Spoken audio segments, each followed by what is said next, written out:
Jeudi 9 février, Daniela Lombroso et le psychologue Joseph Agostini ont sorti le livre Les chansons d'amour guérissent le cœur du monde. À cette occasion, ils étaient invités ce vendredi dans C'est à vous.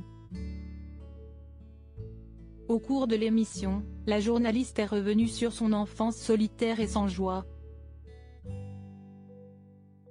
Dans les années 90, Daniela Lombroso a présenté certaines des émissions les plus emblématiques du petit écran comme Face cachée ou La machine à chanter. À 61 ans, la présentatrice se fait plus discrète.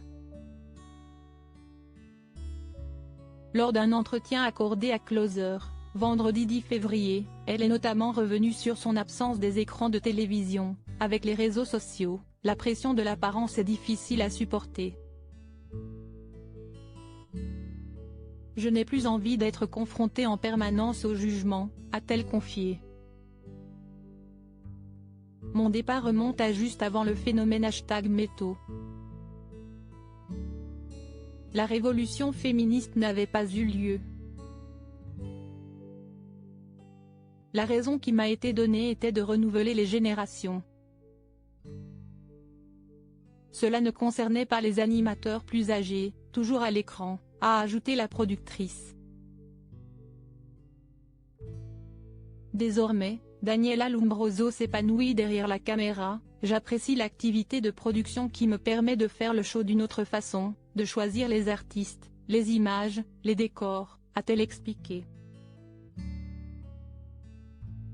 Beaucoup d'enfants ressentent cette solitude. Vendredi 10 février, Daniela Lombroso, accompagnée du psychologue Joseph Agostini, est-elle invitée de C'est à vous pour parler du livre Les chansons d'amour guérissent le cœur du monde.